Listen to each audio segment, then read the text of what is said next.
Well, hello! It's time for another exciting episode of Pens in Use. And it's also Fountain Pen Day. So, let's dive into it.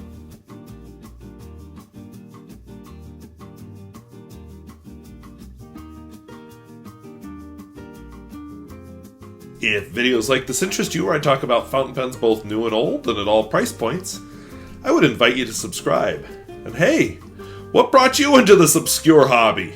Let us know down in the comments. So let's take a look at some pens that are brighter than last week. Alright, so from left to right, I have this week's pen, my Stanford Wood Pens Christmas Baubles Miyuki Magic, not Mucus, Miyuki, fountain pen. Lamy 25P, which I received in a trade with ODE. Lamy 2000, Lamy 2000. Yeah, I've got two of them. Cora pen, which is a Dutch pen from the 1950s or 1960s. This is a 1970s or 80s probably. Cross Wanderlust. A Parker Sonnet, which is which is new.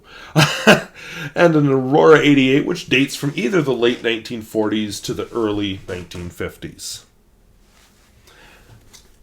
As always, I will be doing my writing sample in this cognitive surplus notebook. Sorry. I felt like there's another word there. So last week's writing sample was kind of grim. So let's see if I can jazz it up a little this week. Maybe get some controversial colors going or something.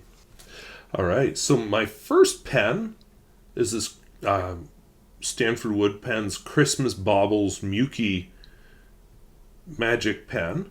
It has kind of an understated sparkly finish, and then I really like the beadwork up here. Most importantly, I like the nib, a Bach double broad. I don't know if I want to write the whole name of the pen. I'll just write Stanford Wood Pens. And we'll see if something special shows up in the ink later. So, double broad. And the ink in it is Herbin.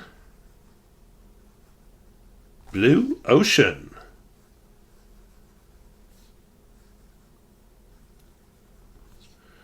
And we'll do a little swatchy doodle here.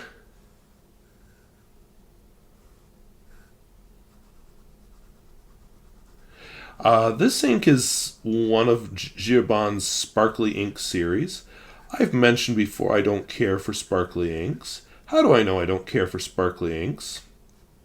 Because I've used a few. Now they can be fun. Every spring for graduation, if students give me a graduation announcement, I write them a personal letter. And I usually use a sparkly ink to do it. And if I write a card, like a birthday, well, usually not a birthday card, some kind of special event type card, like a wedding or whatever, I'll usually write them a card and fold it up all pretty. And I did a video last spring on folding. And I usually use a sparkly ink for that. But in general, I find sparkly inks kind of a pain to clean out. And the sparkle effect just isn't as visible. And the longer it sits in the pen, the less nice it gets.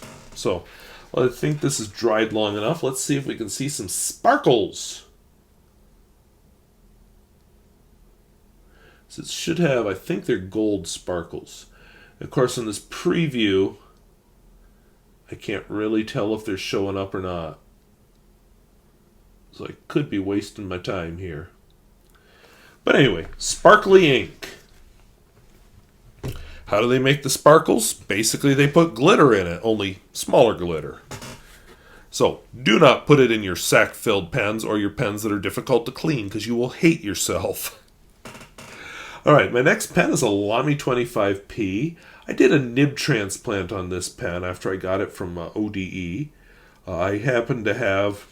Okay, who happens to have...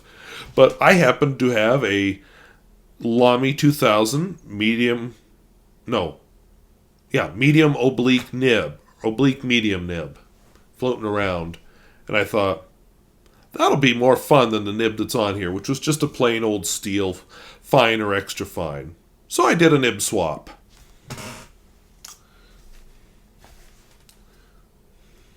So as an oblique, you have to write with it rotated, which wouldn't be a problem so much if the paper were straight on, but you don't know this, but it's at an angle.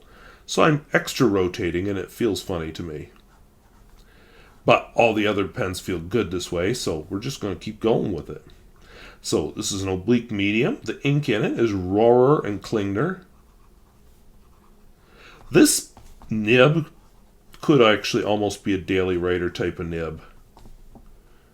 Verdura.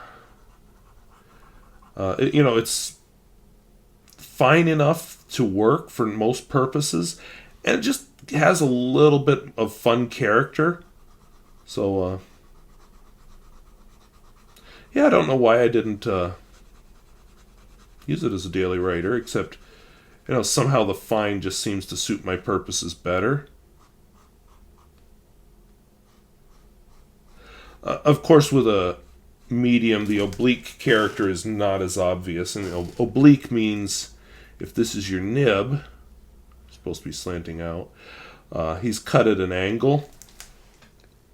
And that's handy if you rotate your pen when you hold it. Oops. And I must have gotten some ink on the cap, in the cap somewhere. Because I got ink all over myself here.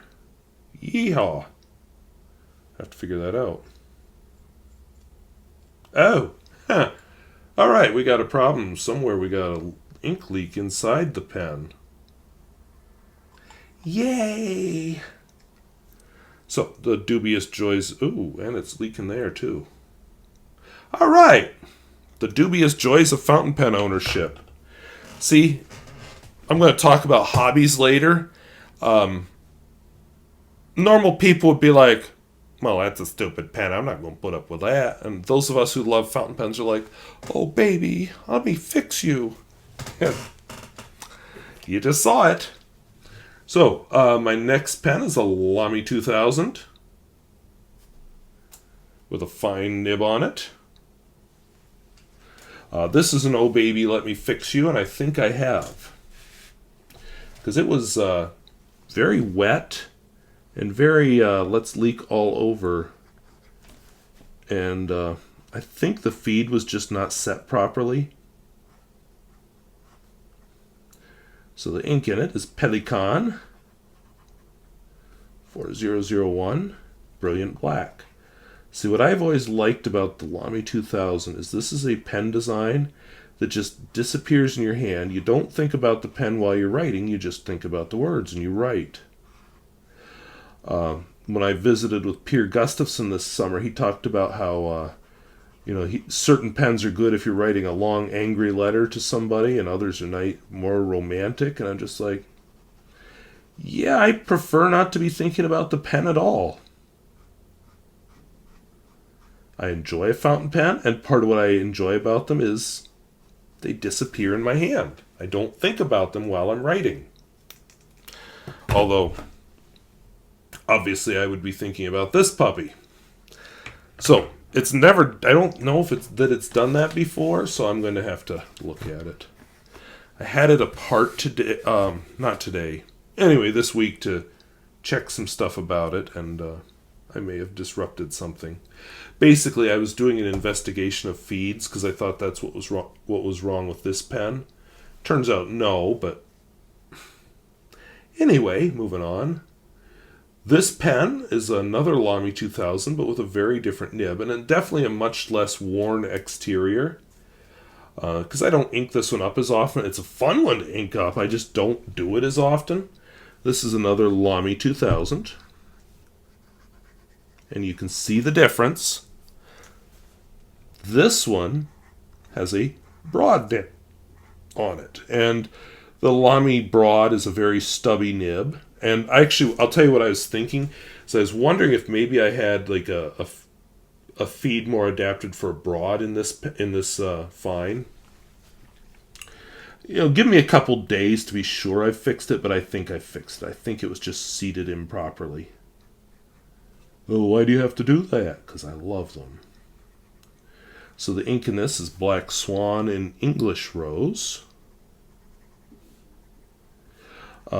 If you've ever noticed, the Lamy 2000 feed has stuff in the channel that can be taken out to make it wetter and so on for the broader nibs. And that's kind of what I had thought had happened, but no. Because I'm not sure what size feed I actually have with that fine nib.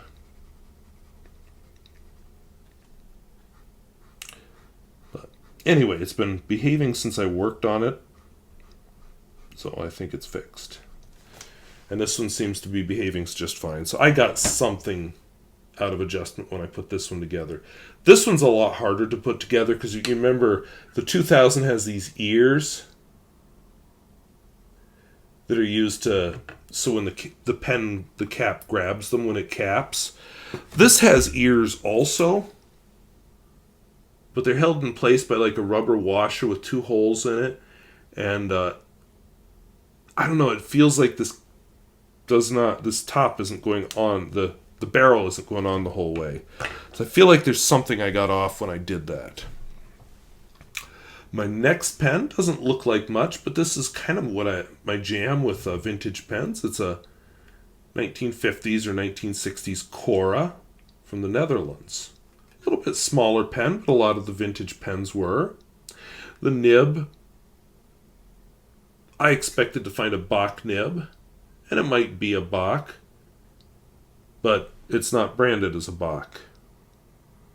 So I don't actually know what it is. I had some help that this pen may have been made in the Netherlands, and I'll have to dig up the video I did on that. Or, sorry, made by Kaweco in Germany, and then sold to the Netherlands, where they sold it under their own name. The ink here is Rohrer and Klingner.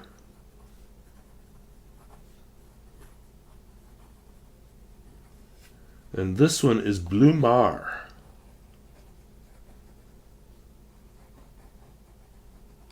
So we got Blue Ocean, which would be if up here. So in French, you put the adjective after the noun. So apparently Blue Ocean. So we're calling it Ocean Blue if it was in English. This apparently is the same thing, only this is Sea Blue. I'm guessing that's French. I mean, if you're a German company, you might as well give your inks French names. Why would a German company use German names for an ink?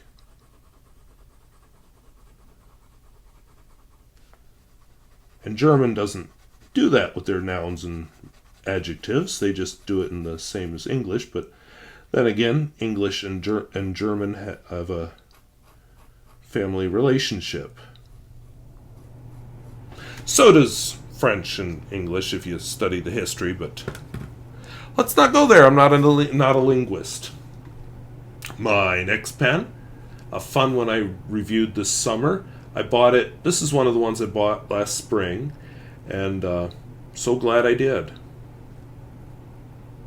I very much enjoyed this pen, and it's so pretty. It's it's meant to evoke Antelope Canyon. And now that I've read a book called Cadillac Desert, I've got even more appreciation for the desert. Now I've got to visit it again. Probably not in the next year or two, but soon. I'll be reviewing that book soon. Definitely interesting history of water in the western U.S. The ink in this is Iroshizuku. Fuyu-gaki.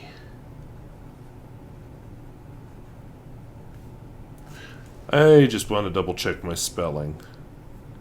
I feel like I made up a word there. I did not. Okay, Fuyu-gaki. Which is a nice bright orange color for, fall leaves and whatever. I just kicked the camera.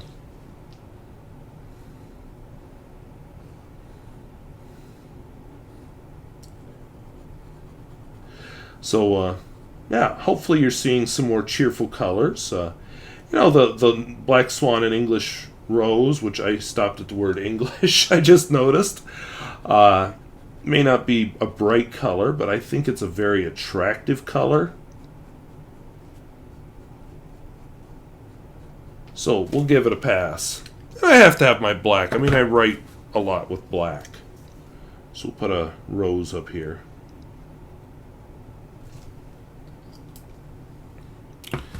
All right, 2 more pens. First I have the Parker Sonnet, which I'm hoping this weekend to get time to film a video about the Parker Sonnet. We'll see. Not just the Parker Sonnet, but a couple other pens. You'll see. If it's not published next week, you'll know I didn't have time. Alrighty, Parker Sonnet. What's the ink in this one? Parker Quink. Not washable blue this time. Blue black. Which was kind of my re-entry into the blue world, because I didn't used to like blue inks. And I found this one and the Pilot blue black to be acceptable. But those got me interested in other blues, and now I have a pretty good number of blues. You saw 2 of them here tonight. Just this rainbow of colors possible with fountain pens, which is one of the joys of this hobby. And so many different ways of writing. They're just a lot of fun and very expressive. And my final pen for tonight is this vintage Aurora 88.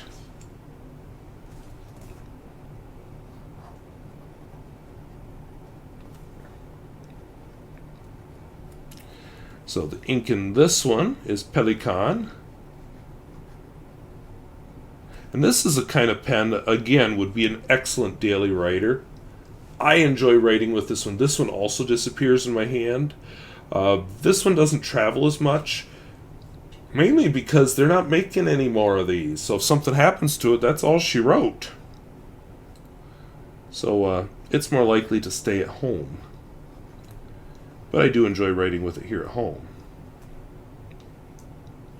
Just a well-made, very comfortable pen.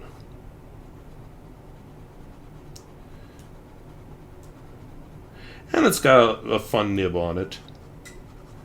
I have 2 of these. The other one, the nib isn't quite as fun, but it's still a good, solid feeling pen. They took, I'm not super thrilled with the Parker 51 design, the original or the new one, but they took a good design, and in my opinion, they made it better. So those are the pens and inks that I've been using this week. Not as many of them, maybe, but I think a much brighter collection of inks. Alright, so those are the pens and inks I've been using throughout the week. Definitely made some changes there in terms of brightness. As I noted last week, that was kind of a dismal selection of colors, but I think we had some nice bright stuff this week. And that's part of the fun of this hobby, is I get to change it up. I want to use some blue Mare, I can use some blue Mare. I want to use all blacks and blue blacks, I can use all blacks and blue blacks. And in the same pen. So, kind of a fun thing.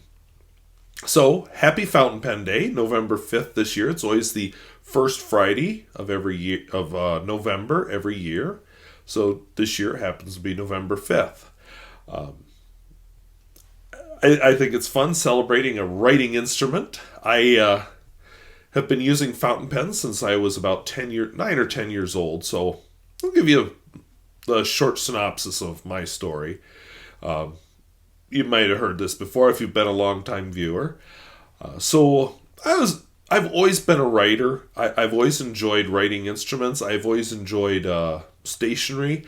When I was a kid, there used to be a city called Lemoyne, where we didn't live, but it was across the Susquehanna River from Harrisburg, Pennsylvania, and they had a really cool old stationery stores, in several rooms, and it kind of meandered around as a maze. And I would, when we would go there, which admittedly wasn't very often, I would just walk around it and kind of fantasize about all this fun, different kinds of writing, stationery and stuff, and what it could be used for. That potential has always excited me.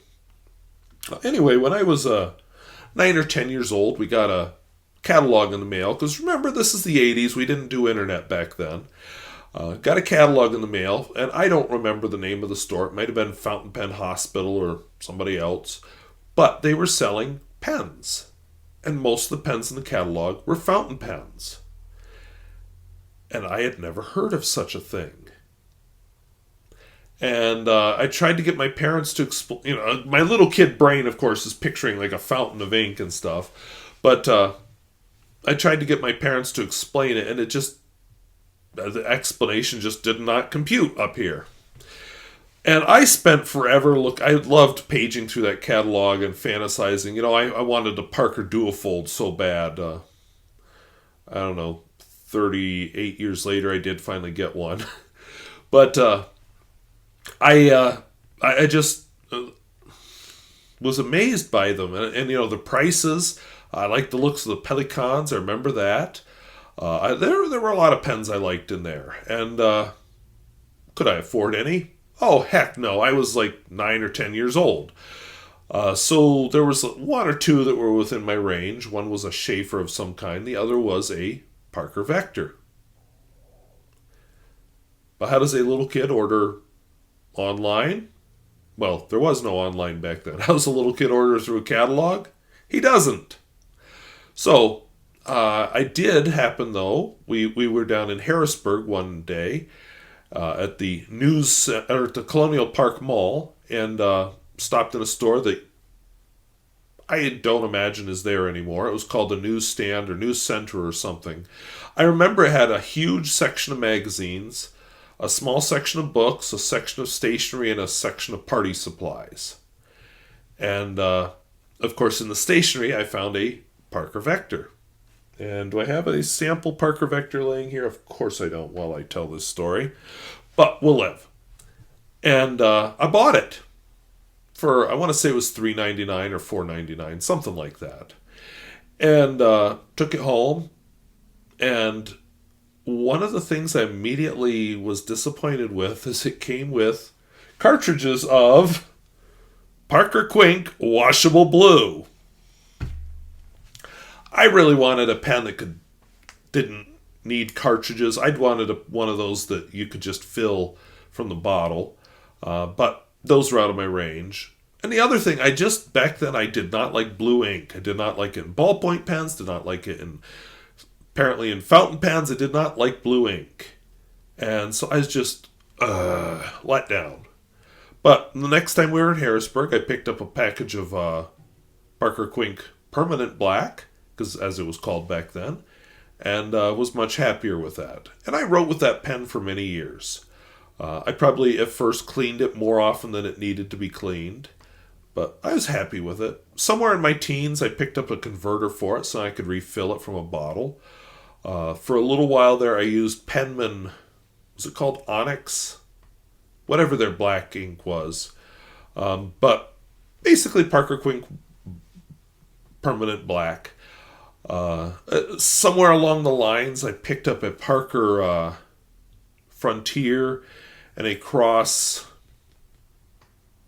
I don't remember what the Cross was. I want to say a Cross Century. But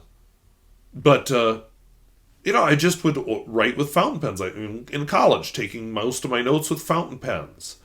I liked to do math with a fountain pen. Certain math teachers want you to use a pencil because you can erase your mistakes. I liked to use pen because I could cross out my mistakes, look back and say, oh yeah, I already tried that. Let's try something different. So it's like there's a record of what I tried. And of course my writing continued. I have boxes of notebooks down in my basement full of my writing. I haven't been doing so well with the writing just lately. It seems like I've been really busy, but anyway, I just loved writing with fountain pens. And I probably would have continued to be happy. I did always promise myself that someday you're going to get a nice pen that has a piston filler. And, but, every time I'd look at them, I'm like, oh, no, I couldn't spend that much on a pen. Well, got into my mid-30s. I can't remember if I was living in this house yet or if I was still in my old rental. But I know I was still in my old classroom. And anyway, I got to looking and I discovered a brand called Doodlers. And Noodlers, as you may or may not know, it's a Nathan Tardif thing. He's based in Massachusetts. And his whole goal is to keep his pens and his inks low cost. You know, he wants to have a fair deal, whatever that means. And at the time, he only had one model of pen. It was he had two. The Noodler's Nib Creeper, and he had the Noodler's Ahab. I bought a Nib Creeper just for, it had a piston filler. So I bought one, and I liked it well enough. I will concede that it was not an amazing pen, but it was good enough for me. I tried an Ahab. I did not care for that as well. I liked their Conrad model for a while. And I was getting piston fillers, so I was just like, wow, this is exciting. Then one day I realized how many of them I had bought, and I just thought, well, why? Well, if one Noodler's Conrad is good enough, why do you need this many?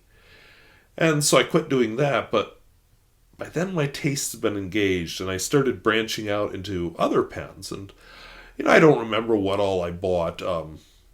Definitely went over that Noodler's budget. But I bought several pens, and the price kept creeping up.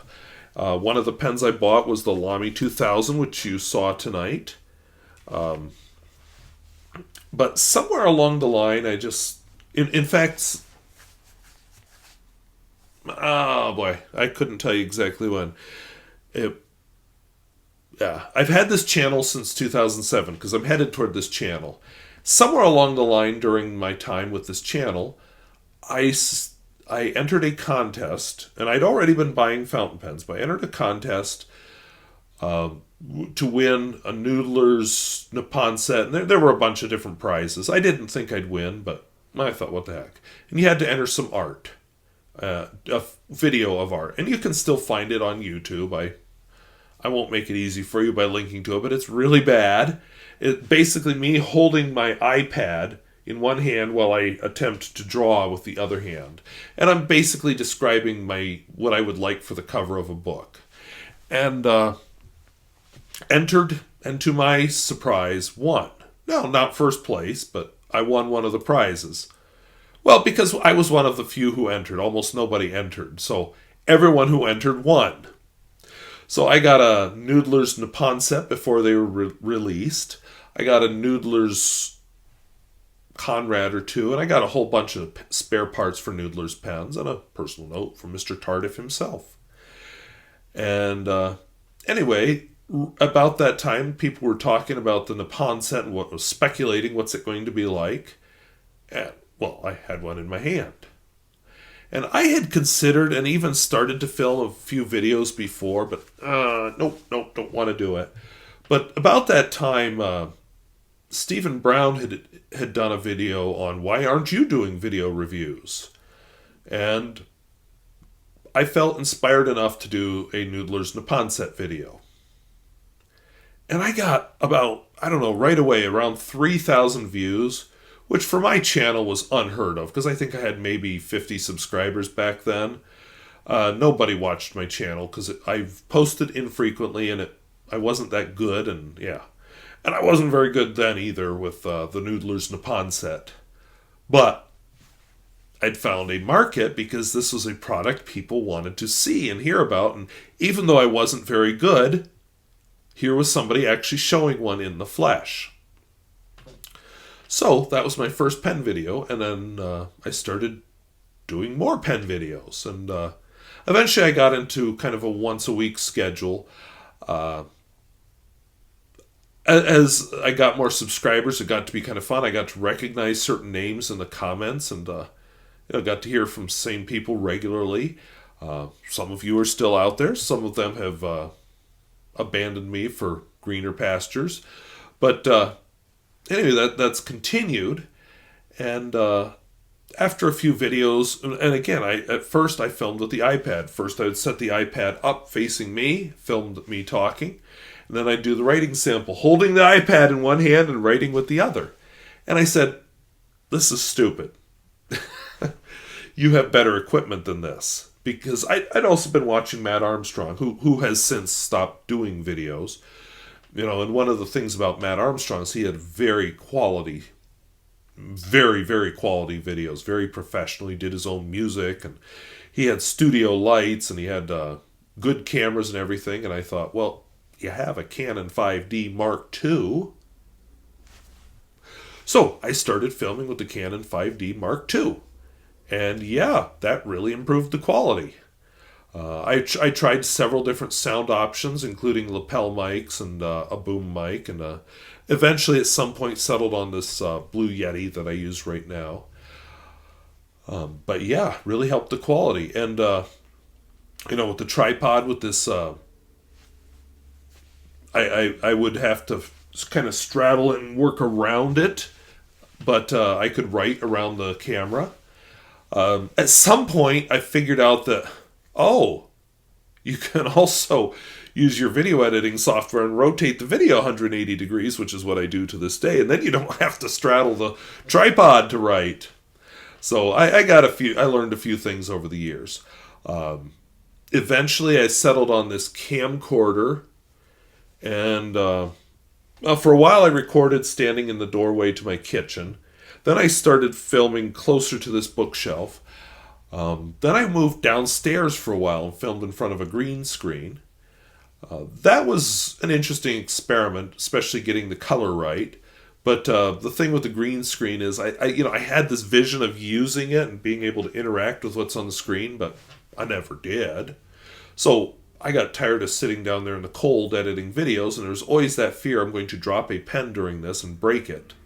There is one that has some glue in its cap, because I did exactly that. So eventually I moved back up here to my current setting, which I have a desk here. It's mounted on the wall because it's a small house. And I do have some lights, 2 lights, and then I use a couple smaller lights for my writing sample. But the main thing is that the reason I keep doing this is I enjoy this writing instrument. And I think what's kept me going with it isn't so much the new exciting stuff coming out, because I buy very few modern pens. I own a few. I have bought a few. I reviewed one this week. But I don't buy very many. Mostly what I buy are these more obscure vintage pens. Like, this Goldie from, this is Yugoslavian. That's what I like, especially if they're a little more obscure. I found I like the obscure pens, and I like fixing pens and bringing them back to life. And that's really sustained my interest in this writing instrument. Lately, I've been looking through my collection and looking at what could I sell? Because I am realizing that I have more pens than God, so time to get rid of a few. And surprising number of modern pens made that list. So one of these days I will do that. Right now they're just kind of set aside to see how I feel about it. Because, I'll never make the money back that I paid to get them. But, I just think for my sanity, I'll be happier with them out of the house. So I continue to write with them. I have more ink than I need. So I'm working on whittling that down. And I've been very good about not buying any more. I haven't bought any pens since last spring. So I guess I've been really good with that, because I usually buy a few after school starts, but I didn't this year. Don't know why, I just haven't. But that's okay, I got plenty of pens. And I'm starting, the channel has evolved other things. A few years ago I started doing pens in use, where I just show the pens I've been using throughout the week. I probably didn't come up with that idea on my own, but I don't remember where I got the idea from anymore. But, I started doing that. I started doing the driving videos, which on the surface have nothing to do with fountain pens, although I haven't done one in a while. But, I just would enjoy researching a topic and writing notes on it, and then I could share about the topic, whether it was editorial and controversial or not. I've lost a few subscribers because I do those videos, but whatever. I'm not in this business to make money. if I want to make money, I'm not going to do a YouTube channel on fountain pens. I will find something else. And I started doing the book review thing, which is about as popular as the driving videos. But anyway, I've been enjoying it. I enjoy the interaction with my viewers. A few of them disagree with me. A few of them disagree quite strenuously and have quit viewing. But hey, whatever. Again, I'm not in this to make money. If I stop enjoying this, I will stop doing it. But I've enjoyed this journey of sharing my hobby, and when I think about it, you probably know people that have hobbies and they want to share them. The artist who wants you to look at all their artwork that they've done, or the woodcrafter who wants you to look at all the woodcrafty things they've done. And really, am I doing anything that different? The person who collects precious moments, statuettes. I remember as a kid, I don't know if she still does, but I had an aunt who collected those, and they're on display right inside the front door, and it's just like, they're little kid statues, who cares? But you know what? A lot of people look at this puppy and say, it's a pen, who cares? So I'm sharing my hobby, and in this 21st century, I have the ability to share it with a larger audience than those captive people that I can say, here, look at my pen. Or, how you used to invite people over for a slideshow and everybody would be like, yeah, this is great. Love the pictures. Got anything alcoholic so I can get through this? So that's what I'm doing, but I've got the world to present to, and none of you are captive. You can all leave if you want. And a certain number of my viewers do. And that's what's great about YouTube. We watch what interests us, and if it doesn't interest you, shut it off. So, yeah, my fountain pen hobby has developed from being just my preferred writing instrument to a writing instrument that I'm really passionate about. Basically, I write with fountain pens. Certain applications, I want a number 2 pencil, wood. I very rarely pick up a ballpoint. I just use fountain pens for everything. And, yeah, it just happens that I've found an outlet for that passion here on the internet. So, anyway, that's kind of my big story here for Fountain Pen Day. I just looked down because this operates the camera. I see I've been talking for 20 minutes. I realize part of that's the intro, but the intro was short. So, I have babbled about fountain pens for a long time, and that's the thing about this. It's a topic I'm passionate about. And so I'm really glad all those years ago that fountain pen catalog showed up at my house, even though it's probably cost me more money than I should be spending on pens, because it's something I really enjoy. And maybe you enjoy watches, maybe you collect cars. God forbid you collect cars. You definitely are spending money then. Maybe you collect precious moments, statuettes. I don't care what it is, but we all have our things that we're passionate about, and this happens to be mine. And if you think it's weird, you're probably not watching this far. So anyway, I want to thank you for watching, and if videos like this interest you, where I talk about fountain pens both new and old and at all price points, I would invite you to subscribe. And hey, be ready for some driving videos and book videos and the occasional random thingy too. So I want to thank you for watching. Talk to you later. Bye-bye.